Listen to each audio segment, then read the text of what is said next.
Hello guys, मैं हूं मनीष वर्मा। आप देख रहे हैं learn of techno. Dear friend, आज ही हमारा सेशन जो है ये थ्योरी से संबंधित रहेगा और इसमें हम हेक्सा ब्लेड और हेक्सा फ्रेम के बारे में जानेंगे। ठीक है। और इससे पहले जो हमारी क्लासेज जो चल रही थी उसमें हमने वॉइस से संबंधित है वो ऑल क्लियर किया था। अगर आप वो वीडियो देखना चाहते हैं तो डिस्क्रिप्शन में लिंक मिल जाएगा, वहाँ से देख सकते हैं, या फिर चैनल पर आपको थ्योरी की प्लेलिस्ट मिल जाएगी तो वहाँ पर आप थ्योरी के जितने भी हमारे लेसन क्लियर हो चुके हैं उनकी वीडियो आप देख सकते हैं। ठीक है। इसके अलावा आपको चैनल पर है मैथ की क्लासें मिल जाएगी, ड्राइंग की क्लासें मिल जाएगी, जीके की क्लासें मिल जाएगी, आदि क्लासें भी आप देख सकते हैं। ठीक है। चलिए क्लास को शुरू करते हैं। तो इसमें दिया हुआ है हेक्सा फ्रेम या फिर हेक्सा ब्लेड का मटेरियल लिखो। हेक्सा फ्रेम या हेक्सा ब्लेड का मटेरियल, तो हेक्सा फ्रेम वो हमारा माइल्ड स्टील की पतली पत्ती या फिर कंड्यूट पाइप से बनाई जाती है। जो हेक्सा फ्रेम होता है वो ज़्यादातर किससे बनाया जाता है, तो कंड्यूट पाइप से बनाया जाता है, या फिर हम इसे माइल्ड स्टील से भी बना लेते हैं। ठीक है। इसकी शक्ल वो अंग्रेजी के सी अक्षर के आकार की होती है। सी अक्षर के आकार की कैसे होती है कि ये इस टाइप में थोड़ा बना हुआ होता है। ठीक है। इस टाइप में थोड़ा क्या हमारा बना हुआ रहता है। तो इसकी आकृति वो किस टाइप में होती है, सी टाइप में इसकी आकृति वो रहती है। ठीक है। चलिए आगे देख लेते हैं। आगे दिया हुआ है हेक्सा ब्लेड का मटेरियल।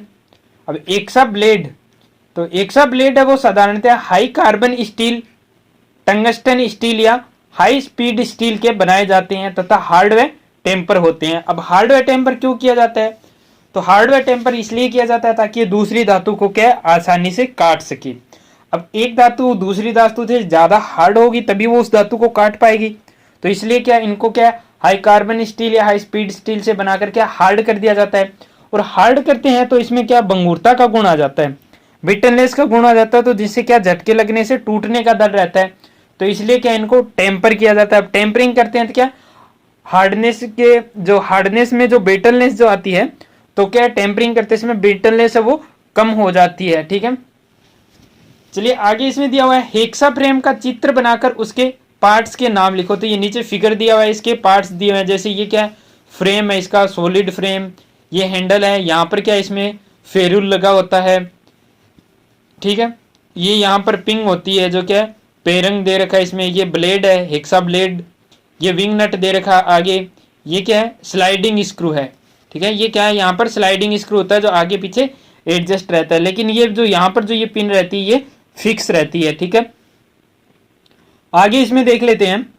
आगे इसमें क्या दिया हुआ है, आगे इसमें दिया हुआ है हेक्सा फ्रेम के निम्नलिखित भाग होते हैं, वही भाग दिए हैं handle, frame, fixed screw, sliding screw, wing nut या फिर पिन या प्रोंग्स आदि दिया हुआ है।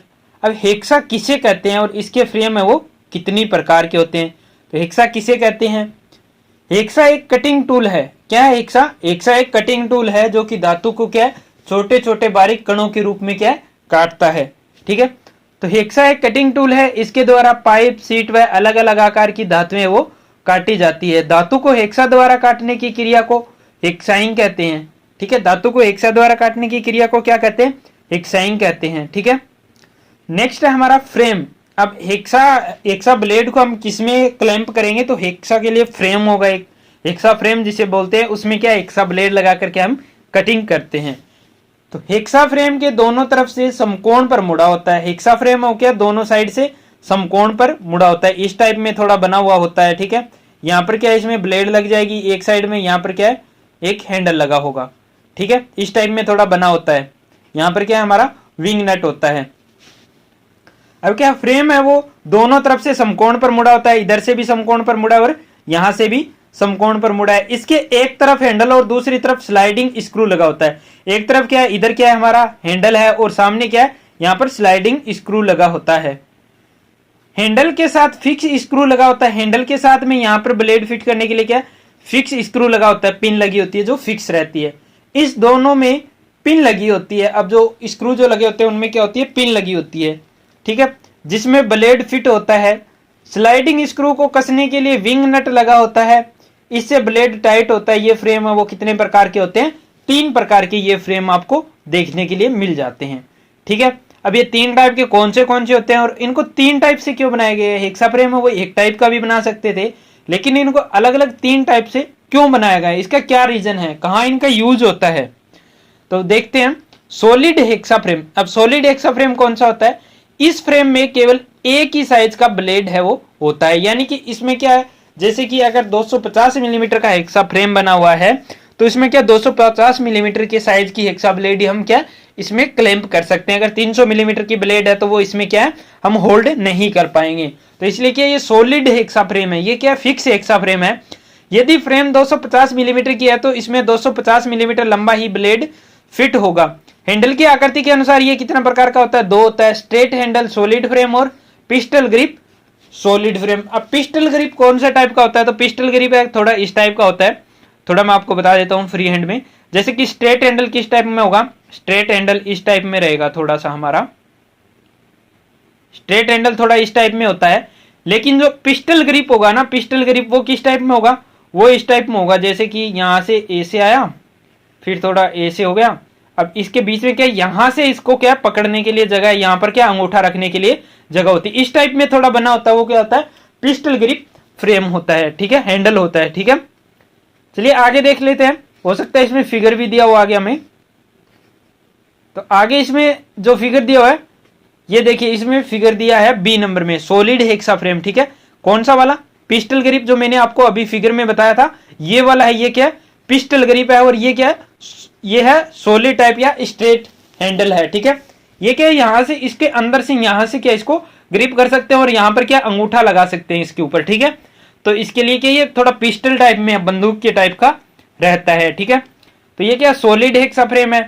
अब एडजस्टेबल हेक्सा फ्रेम भी होता है, कौन सा होता है, एडजस्टेबल और डीप कटिंग भी होते हैं। अब एडजस्टेबल हेक्सा फ्रेम की भी फिगर यहाँ पर दिखाया गया है, कौन सा, ये फिगर है। अब ये एडजस्टेबल हेक्सा फ्रेम कैसे है, तो यहां पर क्या ये एक खोखली पाइप लगी हुई है यहां तक, ठीक है, और इसके अंदर क्या है ये निशान बने हुए हैं, फर्स्ट कट, सेकंड और थर्ड, और एक इसके अंदर है। यहां पर क्या एक हुक लगा होगा, तो इसको क्या इसके अंदर बाहर कर सकते हैं। जितने ये खांचे बने हुए हैं, थोड़ा इरेज कर देता हूं, खांचे आपको दिख जाएंगे। अभी आपको ये खांचे क्लियर दिख रहे होंगे, तो ये खांचे क्या है, उसके अंदर जो एक स्क्रू लगा होता है छोटा सा यहाँ पर, तो उसके अंदर क्या है ये फिट होते रहेंगे। इनको आगे पीछे हम स्लाइड करके इसके साइज को क्या कम ज्यादा कर सकते हैं। जैसे 250 मिलीमीटर क्लैंप करना है, ब्लेड अगर 250 मिलीमीटर का है उसको अगर क्लैंप करना है तो इसके साइज को कम कर लेंगे। 300 मिलीमीटर का करना है तो साइज थोड़ा बढ़ा लेंगे, और 350 मिलीमीटर का करना है तो थोड़ा साइज और बढ़ा लेंगे, ठीक है। ये जो बी पार्ट है इसमें भी क्या सेम, ये भी क्या एडजस्टेबल टाइप है, ठीक है। सी टाइप है, इसमें भी क्या ये भी हमारा एडजस्टेबल टाइप हेक्सा फ्रेम है। अब एडजस्टेबल टाइप हेक्सा फ्रेम का फायदा क्या हुआ, एडवांटेज क्या है कि इसमें क्या अलग अलग साइज के ब्लेड अब हम क्लैंप कर सकते हैं, ठीक है। लेकिन इनकी जो पावर होती है, सामर्थ्य होती है, जो क्षमता होती है, इनकी शक्ति, वो क्या कमजोर हो जाती है। अब ये इनकी स्ट्रेंथ कमजोर क्यों हो जाती है, क्योंकि यहां पर इनमें क्या ज्वाइंट आ जाता है, जबकि सॉलिड जो हेक्सा फ्रेम रहेगा वो क्या रहेगा इनसे ज्यादा मजबूत रहेगा, क्योंकि उनमें कोई भी क्या ज्वाइंट नहीं है बीच में, ठीक है। लेकिन उसका डिसएडवांटेज ये है कि उसमें क्या एक ही टाइप का हम ब्लेड है वो उसमें फिक्स कर सकते हैं, ठीक है। थर्ड हमारा आता है डीप कटिंग हेक्सा फ्रेम। अब ये हमारा क्या है डीप कटिंग हेक्सा फ्रेम है। तो अब इस हेक्सा फ्रेम की आवश्यकता क्यों पड़ी, क्योंकि सॉलिड टाइप हेक्सा फ्रेम भी हमारे पास, एडजस्टेबल टाइप हेक्सा फ्रेम भी आ गया, तो अब हमें डीप कटिंग हेक्सा फ्रेम की आवश्यकता है वो क्यों पड़ी। तो कई बार क्या होता है कि कुछ गहराई तक के हमें स्लॉट काटने होते हैं, या फिर कोई जॉब होता है जो ज्यादा लंबाई का होता है उसको क्या गहराई तक हमें कटिंग करनी होती है। तो जैसे कि इनको आप देख रहे हैं, जैसे कि ये हेक्सा फ्रेम है, इसकी क्या गहराई बहुत ज्यादा है, यहां से लेकर यहां तक इसका बीच का गैप ज्यादा है, इनका बीच का गैप है वो क्या बहुत ही कम है, ठीक है। सॉलिड हेक्सा फ्रेम में भी देखेंगे तो ये गैप है बीच का बहुत कम मिलेगा आपको, एडजस्टेबल में भी ये गैप बहुत कम मिलेगा, लेकिन जो डीप कटिंग हेक्सा फ्रेम होगा उसमें ये गैप है ये ज्यादा मिलेगा। तो डीप कटिंग हेक्सा फ्रेम का सीधा मतलब है डीप कटिंग। अब डीप कटिंग का हिंदी में क्या गहराई तक कटिंग करना, ठीक है। डीप का मतलब क्या होता है गहरा, कटिंग का मतलब किसी चीज को काटना। तो डीप कटिंग हेक्सा फ्रेम का कहां पर काम होगा, गहराई में कटाई करने के लिए क्या डीप कटिंग हेक्सा फ्रेम को हम यूज करते हैं, ठीक है। चलिए डियर फ्रेंड आगे हम इनकी डेफिनेशन देख लेते हैं। फिगर हमने यहाँ पर क्लियर कर लिया है, फिगर से भी थोड़ी समझाने की कोशिश की है। चलिए आगे इनका डेफिनेशन देख लेते हैं। आगे दिया हुआ है एडजस्टेबल हेक्सा फ्रेम। अब एडजस्टेबल हेक्सा फ्रेम कौन सा होता है, तो इस प्रकार के फ्रेम के दो भाग होते हैं। अब दो भाग कौन से होते हैं, एक हैंडल की तरफ लगा होता है और दूसरा आगे की तरफ लगा होता है, जो हैंडल की साइड वाले भाग में आगे पीछे स्लाइड करता है। अब इसके दो भाग होते हैं, जिसके कारण इन पर लगी पिन द्वारा फ्रेम की लंबाई को कम या ज्यादा कर सकते हैं। फ्रेम पर एक पिन लगी होती है जिसके द्वारा क्या इसके साइज को कम या ज्यादा हम कर सकते हैं। यही कारण है कि इस फ्रेम में अलग अलग साइज के ब्लेड है वो फिट कर सकते हैं। यही इसका क्या है, एक एडवांटेज है कि इसमें अलग अलग साइज के हम ब्लेड है वो फिट कर सकते हैं। जैसे कि 200 मिलीमीटर 300 मिलीमीटर तक का ब्लेड है वो फिट किया जा सकता है। यह भी हैंडल के अनुसार है वो 3 टाइप का होता है। तो ये इनके जो ये टाइप्स होते हैं ये इतने इंपॉर्टेंट नहीं है जितना कि ये सॉलिड टाइप, एडजस्टेबल टाइप और डीप कटिंग हेक्सा फ्रेम याद रखना आपके लिए ज्यादा इंपॉर्टेंट है। ठीक है, अगर आप इनको नोट करना चाहते हैं नोट भी कर सकते हैं। और अगर आप पीडीएफ लेना चाहते हैं तो हमारे पास पीडीएफ भी अवेलेबल है। पीडीएफ की फैसिलिटी भी हम आपको अवेलेबल करवा देते हैं। तो इसके लिए आप क्या हमें टेलीग्राम या इंस्टा पर ज्वाइन कर लीजिए, लिंक आपको डिस्क्रिप्शन में दिया हुआ है, या फिर आप हमें व्हाट्सअप कर सकते हैं, कॉन्टेक्ट कर सकते हैं, नंबर आपको डिस्क्रिप्शन में मिल जाएगा। ठीक है, इसमें क्या एडजस्टेबल हेक्सा फ्रेम है वो 3 प्रकार का होता है। कौन सा? Straight handle adjustable hexa frame, ठीक है, pistol grip adjustable hexa frame और tubular type adjustable hexa frame. ठीक है, पिस्टल ग्रिप कौन सा होगा? वही वाला जो मैंने आपको बताया था, इस टाइप में थोड़ा बना होगा। और ट्यूबलर टाइप में क्या होगा कि इसमें क्या एक ट्यूब के टाइप का ऐसा क्या आगे तक बना होता है यहां से, तो ये क्या थोड़ा गोलाई में रहता है, इसको हाथ में पकड़ने में क्या आसानी रहती है, इसलिए क्या इसको ट्यूबलर टाइप में बना दिया है। ठीक है, ये क्या हमने सुविधा के अनुसार क्या इनको अलग अलग हैंडल है वो बना दिए हैं। ठीक है, इनमें कोई और खास एडवांटेज नहीं है इनका। ठीक है, आगे देख लेते हैं डियर फ्रेंड, नेक्स्ट देख लेते हैं। नेक्स्ट है deep cutting hexa frame. Deep cutting hexa frame में क्या है, इस फ्रेम की आकृति है वो अंग्रेजी के यू अक्षर के आकार की होती है। अंग्रेजी के यू अक्षर के आकार की होती है क्योंकि डीप कटिंग यानी कि गहराई में कटिंग करने के लिए। अब ये क्या इतनी ज्यादा गहराई में कटिंग कर सकता है, और वो क्या सी टाइप के होते हैं यानी कि इतनी कटिंग कर सकते हैं वो। ठीक है, तो ये क्या यू टाइप की आकृति होती है। इस फ्रेम का प्रयोग अधिक गहराई में जॉब की कटिंग करने के लिए किया जाता है। इस फ्रेम का प्रयोग हम कहां पर करते हैं, जहां पर हमें ज्यादा गहराई में कहीं स्लॉट वगैरह बनाना हो या कटिंग करनी हो, तो इसके लिए क्या हम डीप कटिंग हेक्सा फ्रेम का यूज है वो करते हैं। ठीक है, आपको ये क्लियर समझ में आ गया होगा। Solid type hexa frame, adjustable hexa frame और deep cutting hexa frame, 3 type के हमारे हेक्सा फ्रेम होते हैं जो जनरल यूज में लिए जाते हैं। ठीक है डियर फ्रेंड, इसके अलावा इसमें है हेक्सा ब्लेड के दांतों की सेटिंग से आप क्या समझते हैं, दांतों की सेटिंग कितने प्रकार की होती है। अब हेक्सा ब्लेड के दांतों की सेटिंग भी होती है। अब अगर उनमें दांतों की सेटिंग नहीं करेंगे तो एक तो वो क्या है, जैसे हम स्लॉट बनेगा, जैसे कटिंग करेंगे तो वो क्या होगा, हमारा स्लॉट में वो ब्लेड फंसने लग जाएगा अगर दांतों की सेटिंग हमने नहीं कर रखी है। और दूसरा, अगर सेटिंग नहीं की हुई है दांतों की तो क्या जो दांतें हमारे जो काटेंगे धातु, वो जो बर होते हैं उनको बाहर निकलने के लिए रास्ता नहीं मिलेगा। ठीक है, तो इसके लिए क्या दांतों की सेटिंग की जाती है। ठीक है, इसमें देख लेते हैं डिटेल से। ब्लेड के कुछ दांते दाईं ओर और कुछ दांते बाईं ओर मुड़े हुए होते हैं। कुछ दांते क्या है दाईं ओर और कुछ दांते बाईं ओर, दोनों तरफ में क्या ऐसे ऐसे मुड़े हुए होते हैं। ठीक है, अगर अब ब्लेड क्या है इतना ही साइज है ब्लेड का ऊपर से, लेकिन ये काट कितना रहा है, इतनी चौड़ाई तक कटिंग कर रहा है, तो क्या ऊपर से ब्लेड फंसेगा नहीं ना हमारा। तो एक तो एडवांटेज ये हो गया इसका। दूसरा एडवांटेज क्या होगा कि एक दांता इधर मुड़ा हुआ है, एक दांता इधर मुड़ा हुआ है, तो ये बीच में जो यहाँ पर जगह जो बच जाती है इनमें क्या होगा, हमारे बर इकट्ठे हो जाएंगे और जैसे ही आगे जाएगा तो ये बर को क्या है स्लॉट से बाहर निकालता रहेगा। ठीक है, इस मुड़ने की विधि को ही दांतों की सेटिंग कहते हैं। कुछ दांते दाईं ओर कुछ दांते बाईं ओर मोड़े जाते हैं और इस मुड़ने की सेटिंग को ही क्या है, मुड़ने की विधि को ही क्या है, दांतों की सेटिंग कहते हैं। सेटिंग से कटिंग अच्छी होती है तथा ब्लेड के द्वारा काटे गई गुरु की चौड़ाई है वो ब्लेड की मोटाई से अधिक होती है। ठीक है, दांतों की सेटिंग से क्या है, कटिंग अच्छी होती है और ब्लेड द्वारा काटे गई गुरु की चौड़ाई क्या है, ब्लेड के साइज से ज्यादा होती है, जिससे ब्लेड गुरु में फंसता नहीं है और घर्षण भी कम होता है। अगर इसमें दांतों की सेटिंग नहीं करेंगे तो क्या होगा, जितने साइज का ब्लेड है उतने साइज के हमारे दांते रहेंगे और जैसे जैसे हम गहराई में जाएंगे कटिंग करते करते तो क्या होगा, ऊपर से हमारा ब्लेड क्या होगा, घर्षण ज्यादा करेगा, फंसने लग जाएगा गुरु में।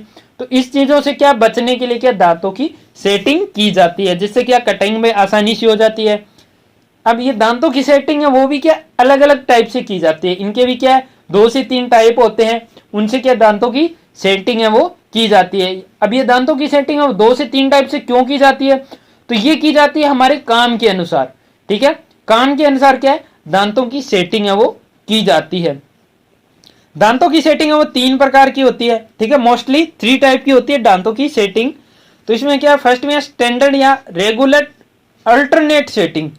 क्या है, स्टैंडर्ड और रेगुलर अल्टरनेट सेटिंग। अब स्टैंडर्ड और रेगुलर अल्टरनेट सेटिंग ये कौन सी सेटिंग होती है, तो ये होती है इस प्रकार की सेटिंग में एक दांता दाएं, एक बाएं और प्रत्येक पांचवा दांता कटे हुए वृद्धि को बाहर निकालने के लिए सीधा रखा जाता है। पांचवा दांता क्या होगा, कटे हुए वृद्धि को बाहर निकालने के लिए क्या है, सीधा रखा जाता है, ठीक है। अब इसमें कैसी सेटिंग होगी, ठीक है, जैसे कि मान के चले हमारा ब्लेड है ऊपर से क्या है, इतने साइज का है, ठीक है। तो जैसे जैसे इसमें दांते कटेंगे तो क्या होगा, एक दांता इधर मुड़ गया, दूसरा दांता इधर मुड़ गया, ठीक है, तीसरा दांता इधर मुड़ गया, चौथा दांता इधर मुड़ गया। अब पांचवा दांता आया, पांचवा दांता आया वो क्या रहेगा, सीधा रहेगा। अब जैसे ये पांचवा दांता सीधा रहा तो इसके दोनों साइड में यहां पर जगह रह गई। तो अब इन जगहों में क्या होगा, हमारा जो बर होगा, जो ये पीछे के जो दांते काट के धकेल रहे आगे, वो बर क्या होगा, इनमें इकट्ठा होता जाएगा। अब जैसे ये दांता बाहर निकलेगा हमारे जोब से तो क्या होगा, ये जो बर है यहां पर इनको क्या है, बाहर फेंक देगा। तो इसमें क्या लिखा, प्रत्येक पांचवा दांता कटे हुए वृद्धि को बाहर निकालने के लिए क्या है, सीधा रखा जाता है। अभी आपको समझ आ रहा है, समझ आ रहा है डियर फ्रेंड। इसमें क्या बताया कि एक दांता दाएं ओर, एक दांता बाएं ओर, एक दांता दाएं ओर, एक दांता बाएं ओर, और प्रत्येक पांचवा दांता होगा वो क्या रहेगा, सीधा रहेगा, ठीक है। ऐसे इसमें बताया, एक दांता इधर मोड़ दिया, ठीक है, दूसरा दांता इधर मोड़ दिया, तीसरा दांता इधर मोड़ दिया, चौथा दांता इधर मोड़ दिया, और पांचवा दांता क्या किया, सीधा रख दिया, ठीक है। तो क्या होगा, ये पीछे के 4 दांते ये कटिंग करते आएंगे, पांचवा दांता सीधा रहेगा, इनके यहां पर क्या, दोनों साइड में बर इकट्ठी हो जाएगी और वो क्या, बर को बाहर फेंक देगा, ठीक है। तो यह क्या होती है, स्टैंडर्ड या रेगुलर अल्टरनेट सेटिंग होती है, ठीक है। अब नेक्स्ट में क्या है, ये सेटिंग है कौन सी पिच ब्लेड पर होती है, अब कोर्स, मीडियम, फाइन। अब पिच क्या है, पिच के अनुसार क्या ब्लेड है वो अलग अलग टाइप के होते हैं, कोर्स, मीडियम, फाइन, ठीक है। तो इनमें भी क्या, दांतों की सेटिंग के हिसाब से इनको क्या अलग अलग डिवाइड किया है। अब जो स्टैंडर्ड और अल्टरनेट सेटिंग है उसमें क्या है, इसकी सेटिंग में कोर्स पिच ब्लेड में दांतों में होती है, कोर्स पिच के जो ब्लेड होंगे ये सेटिंग उनमें मिलेगी, कौन सी, एक दांता दाएं और एक दांता बाएं की सेटिंग, ठीक है। नेक्स्ट है हमारा डबल अल्टरनेट सेटिंग। अब डबल अल्टरनेट सेटिंग कौन सी होती है, तो इस प्रकार की सेटिंग में एक साथ 2 दांते दाएं व बाएं और मोड़े होते हैं और अगला पांचवा दांता सीधा रखा होता है जो कटे हुए बुरादे को बाहर निकालता है। ऐसी सेटिंग मीडियम पिच ब्लेड में पाई जाती है। सिंगल व डबल अल्टरनेट सेटिंग को स्टेगर्ड सेट भी कहते हैं, ठीक है। क्या सेट कहते हैं, सिंगल और डबल अल्टरनेट सेटिंग को स्टेगर्ड सेट कहते हैं, और दूसरा जिग-जैग सेट जो हमारा आएगा उसको क्या कहते हैं, उसको वेवी सेट कहते हैं, ठीक है डियर फ्रेंड। अब क्या, स्टैंडर्ड अल्टरनेट सेटिंग और डबल अल्टरनेट सेटिंग, इन दोनों में डिफरेंस क्या है, तो इनमें डिफरेंस यह है कि सिंगल अल्टरनेट सेटिंग होगी, स्टैंडर्ड अल्टरनेट सेटिंग होगी वो क्या होगी, कोर्स पिच ब्लेड पर होगी, ठीक है। जो स्टैंडर्ड अल्टरनेट सेटिंग होगी वो कोर्स पिच ब्लेड पर होगी, और इसमें क्या है, प्रत्येक दांता दाएं और बाएं मुड़ा हुआ होता है और पांचवा दांता सीधा रखा जाता है। लेकिन डबल अल्टरनेट सेटिंग में क्या होगा कि इसमें 2 दांते दाएं मुड़े होंगे, 2 दांते दाएं मुड़े होंगे, उसके बाद 2 दांते बाएं मुड़े होंगे, फिर पांचवा दांता सीधा रखा जाएगा, ठीक है। डबल अल्टरनेट सेटिंग में क्या रहेगा, 2 दांते दाएं, 2 दांते बाएं, और प्रत्येक पांचवा दांता वो क्या सीधा रखा जाएगा, जो कि कटे हुए बुरादे या चिप्स को क्या बाहर निकालने का काम करेगा, ठीक है। ऐसी सेटिंग है वो मीडियम पिच ब्लेड में मिलती है। अब डबल अल्टरनेट सेटिंग है वो कहां पर मिलेगी, मीडियम पिच ब्लेड में, ठीक है। सिंगल अल्टरनेट सेटिंग थी, जो स्टैंडर्ड अल्टरनेट सेटिंग थी वो किसमें थी, कोर्स पिच ब्लेड में। लेकिन डबल अल्टरनेट सेटिंग है वो किसमें है, मीडियम पिच ब्लेड पर पाई जाती है। अब सिंगल और डबल अल्टरनेट सेटिंग, सिंगल और डबल अल्टरनेट सेटिंग को क्या कहते हैं, स्टेगर्ड सेट भी कहते हैं, ठीक है। कंपटीशन लेवल में क्या है, ज्यादातर पूछा जाता है स्टेगर्ड सेट और वेव सेट, ठीक है। स्टेगर्ड सेट और वेव सेट के बारे में पूछा जाता है। तो स्टेगर्ड सेट में क्या होता है, जिसमें 2 दांते दाएं, 2 दांते बाएं, पांचवा दांता सीधा, या फिर एक दांता दाएं, एक दांता बाएं और पांचवा दांता सीधा रखा जाता है, वो स्टेगर्ड सेट होता है। और वेव सेट जो हमारा होता है, वेव सेट जो हमारा होता है उसमें क्या होते हैं डियर फ्रेंड, दांते हैं वो जिग-जैग आकार में होते हैं, यानी कि लहरदार कटे हुए होते हैं, घूमते हुए, ठीक है। तो वो कौन सा होगा, वो वेव सेट में होगा। तो चलिए आगे देख लेते हैं। आगे इसमें दिया हुआ जिग-जैग सेटिंग। अब ये जिग-जैग सेटिंग कौन सी है, तो जिग-जैग सेटिंग कौन सी है, अभी जस्ट आपको बताया था कि वेव सेटिंग में आती है जिग-जैग सेटिंग, जिसमें क्या दांते लहर के रूप में कटे हुए होते हैं। तो इसमें देख लेते हैं, इसे वेव सेटिंग भी कहते हैं। क्या कहते हैं इसको? वेव सेटिंग भी कहते हैं। इसके कुछ दांते दाएं और कुछ बाएं झुके हुए होते हैं। ऐसी सेटिंग फाइन और वेरी फाइन पिच ब्लेड पर पाई जाती है। कोर्स और मीडियम ब्लेड पर कौन सी पाई जाती है? तो स्टेगर्ड सेट पाई जाती है। और फाइन और वेरी फाइन पिच ब्लेड पर कौन सी सेट पाई जाती है? तो वेव सेटिंग पाई जाती है। इसमें क्या होते हैं? कुछ दांते दाएं, कुछ दांते बाएं, कुछ दांते दाएं, कुछ दांते बाएं, ऐसे लहर में क्या बने हुए होते हैं। ठीक है, तो अब लहर में बने हुए तो क्या ये इतनी चौड़ाई तक क्या होगी? कटिंग करेंगे, लेकिन हमारा जो ब्लेड की चौड़ाई है वो ऊपर से क्या होगी? इतनी ही रहेगी। ऊपर से क्या चौड़ाई हमारी इतनी ही रहेगी। ठीक है, तो जो बाकी जो साइडों में जो स्पेस रह गया है, बाकी जो साइडों में क्लियरेंस रह गया है, वो क्या हमारे ब्लेड के पीछे के भाग को क्या है? क्लियरेंस प्रदान कर रही है, खाली जगह है। तो वो क्या उसको घिसने से बचा रही है, उसके घर्षण को रोक रही है। ठीक है डियर फ्रेंड, चलिए आगे देख लेते हैं। हम आगे देख लेते हैं इसमें क्या दिया हुआ है। आगे इसमें दिया हुआ है फिगर दर्शाए हुए हैं। कौन सी का? जिगजैग या वेव सेटिंग के फिगर दर्शाए हुए हैं। चलिए आगे देख लेते हैं इसमें क्या दिया हुआ है। आगे है BIS के अनुसार, BIS के अनुसार हेक्सा ब्लेड के दांतों की सेटिंग के प्रकार लिखा हुआ है, फिगर बनाओ। अब क्या BIS, अब क्या ये ब्यूरो ऑफ इंडियन स्टैंडर्ड, ये आपको मैंने एक बार पहले भी बताया था। इसकी फुल फॉर्म क्या होती है? Bureau of Indian standard, BIS। क्या होता है? नोट करना चाहते हैं तो नोट कर सकते हैं, ब्यूरो ऑफ इंडियन स्टैंडर्ड। ये कई बार क्या ड्राइंग की क्लास में पूछ लिया जाता है ज्यादातर। ठीक है, BIS की फुल फॉर्म होती है या फिर जैसे कई और भी फुल फॉर्म होती है। जैसे जैसे आगे आएगी आपको बताता चलूंगा मैं। तो BIS को आप नोट कर लीजिए, ये इंपॉर्टेंट चीज है।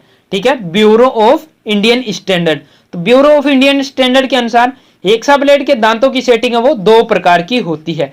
इंडियन स्टैंडर्ड के अनुसार कितने प्रकार की होती है? 2 प्रकार की। कौन सी? स्टैगर्ड सेट और वेव सेट। कौन सी? स्टैगर्ड सेट और वेव सेट। जो हम पीछे अभी पढ़कर आए थे, स्टैगर्ड सेट और वेव सेट है, वो क्या है वहां पर क्लियरली बताया गया था, उनके डिटेल से बताया गया था। लेकिन यहाँ पर क्या ब्यूरो ऑफ इंडियन स्टैंडर्ड के अनुसार इनमें डिफरेंस बताया गया है। तो स्टैगर्ड सेट कौन सा होता है? इस प्रकार की सेटिंग में अल्टरनेट दांतों के गुरु दाएं व बाएं ओर झुके हुए होते हैं, जिससे कटाई के लिए पर्याप्त क्लियरेंस मिलता है और कटिंग सही होती है और चिप क्लियरेंस सही रहता है। स्टैगर्ड सेट में क्या होते हैं? दांते दाएं और बाएं मुड़े हुए होते हैं। ठीक है, इससे क्या कटाई के लिए पर्याप्त क्लियरेंस मिलता है, कटिंग भी सही होती है और चिप्स को क्लियरेंस मिलता है, हमारे ब्लेड को क्लियरेंस मिलता है, घर्षण कम होता है। ठीक है, अब ये क्या यहाँ पर स्टैगर्ड सेट का क्या फिगर दर्शाया हुआ है। ठीक है, स्टैगर्ड सेट का फिगर दर्शाया हुआ है। इसमें क्या है? एक दांता इधर है, एक दांता इधर है, एक दांता इधर है, एक दांता इधर है, एक दांता इधर है, एक दांता इधर है, इस टाइप में बना हुआ है। तो क्या है? एक दांता इधर है, एक दांता इधर है। तो ये क्या है? ये जो साइडों में क्या बच रहा है? ये क्या है? फ्री कटिंग एक्शन, यानी कि ये यहाँ पर क्या बच रहा है? खाली जो स्पेस बच रहा है, हमारे ब्लेड की मोटाई तो ऊपर से इतनी ही है। ठीक है, तो ये साइडों में क्या क्लियरेंस बच रहा है। ये किसकी वजह से? सेटिंग की वजह से। ये इतना गुरु बनाता हुआ हमारा ब्लेड है वो चल रहा है। ये स्टैगर्ड सेट यहाँ पर दिखाया हुआ है। साइड से देखेंगे तो ऐसे ब्लेड दिखेगा, दांतों के सामने से देखेंगे तो ऐसा हमारा दिखेगा। ये पर यहाँ पर क्या है? ये सेक्शनल व्यू दिखाया कटिंग करके, ये भी दिखाया है। ठीक है, तो ये इनका दर्शाया हुआ है। चलिए आगे देख लेते हैं। आगे देख लेते हैं ये क्या दिखाया हुआ है। यहाँ पर वेव सेट दिखाया हुआ है। और वेव सेट में क्या दिखाया हुआ है? वेव सेट में अगर यहां से देखेंगे तो एक दांता इधर मुड़ा हुआ है, एक दांता इधर मुड़ा हुआ दिखेगा। साइडों में हमें क्लियरेंस दिख रहा है, ब्लेड की मोटाई वो इतनी है, तो साइडों में स्पेस बच रहा है, आसानी से कटिंग होगी। अगर इधर से देखेंगे ब्लेड तो ऐसा दिखेगा, लेकिन सामने से देखेंगे तो इसमें क्या है? लहर बनी हुई है। ठीक है, स्टैगर्ड सेट में क्या था? ऐसे लहर नहीं बनी हुई थी, उसमें दांते ऐसे ऐसे बने हुए थे। लेकिन इसमें क्या है? वेव सेट में ऐसे ऐसे लहर बनी हुई है। यहां पर भी आप देख सकते हैं कि इस टाइप से लहर बनी हुई है। तो लहरदार क्या है? काटते हुए जाते हैं, यानी कि कुछ दांते दाएं कुछ दांते बाएं मुड़े हुए होते हैं। ठीक है, चलिए आगे देख लेते हैं। ये दोनों फिगर आपको समझ में आ गया, स्टैगर्ड सेट और वेव सेट के। अब वेव सेट को देख लेते हैं। ठीक है, अब क्या है? वेव सेट को देख लेते हैं। तो वेव सेट क्या है? इस प्रकार की सेटिंग में ब्लेड के दांते लहर या वेव की तरह सेट होते हैं। इसमें भी ब्लेड को कटिंग करते समय उचित क्लियरेंस मिलता है। इसमें भी क्या? ब्लेड को कटिंग करते समय उचित क्लियरेंस मिलता है। और वो क्लियरेंस कहां से मिलता है? वो दांतों की सेटिंग से मिलता है, जो कि क्या? लहर के रूप में हमने बना रखे हैं। यह फाइन पिच और वेरी फाइन पिच ब्लेड में होता है। उपरोक्त दोनों सेट की पिच वो निम्नलिखित प्रकार की होती है। स्टैगर्ड सेट होता है वो किस में होता है? कोर्स और मीडियम में। अब कोर्स और मीडियम में भी अलग अलग डिफाइन करके बताया था। कौन सा? जैसे कि सिंगल कट होगा, उसमें क्या होगा, सिंगल में क्या होगा, जो सिंगल स्टेगर्ड सेट है उसमें क्या होगा, एक दांता दाएं एक दांता बाएं ऐसे होगा, तो वो किस में होगी, कोर्स पिच ब्लेड पर कटी होगी। किस पर, कोर्स पिच ब्लेड पर। और जिसमें दो दांते दाएं दो दांते बाएं है वो मीडियम पिच ब्लेड पर कटी मिलेगी, ठीक है आपको। और जो थर्ड हमारे जिग आकार की वेव सेट वो किस में मिलेगी, फाइन और वेरी फाइन पिच ब्लेड पर देखने के लिए मिल जाएगी, ठीक है। तो वही इसमें बताया है। सेटिंग के टाइप दिए हैं, स्टेगर्ड सेट और वेव सेट। यहाँ पर पिच दी हुई है कि स्टेगर्ड सेट होगा वो कितने पिच पर मिलेगा, 1 मिलीमीटर से 1.8 मिलीमीटर, यानी कि मीडियम और कोर्स पिच ब्लेड पर क्या हमें स्टेगर्ड सेट मिलेगा। और वेव सेट है वो किस पर मिलेगा, 0.8 मिलीमीटर से 1 मिलीमीटर तक साइज पर हमें वेव सेट मिलेगा। ये इंपॉर्टेंट है, आप इसको नोट कर लीजिए, ये इंपॉर्टेंट है। स्टेगर्ड सेट और वेव सेट है वो कि कौन सी पिच ब्लेड पर कटा होता है या कौन सी ब्लेड पर कटे हुए होते हैं। तो कोर्स और मीडियम पर कौन सा होता है, स्टेगर्ड सेट होता है। और फाइन और वेरी फाइन पर कौन सा होता है, तो वेव सेट हमारा कटा हुआ होता है, ठीक है डियर फ्रेंड। चलिए आगे देख लेते हैं, आगे इसमें काफी कुछ बाकी है। तो आज की क्लास में बस इतना ही। अगर आपको वीडियो अच्छा लगता है तो आप ज्यादा से ज्यादा क्या इसको शेयर कर दीजिए, अपने फ्रेंड सर्कल में ज्यादा से ज्यादा शेयर कर दीजिए। और याद रखिए हर शाम 8 बजे आपको मिलेगा एक नया वीडियो ओनली हमारे चैनल पर। तो आप चैनल को सब्सक्राइब कर लीजिए और शाम को 8 बजे विजिट करना ना भूले, ठीक है। इसके साथ में 15 जून से एक नया चैनल आने वाला है।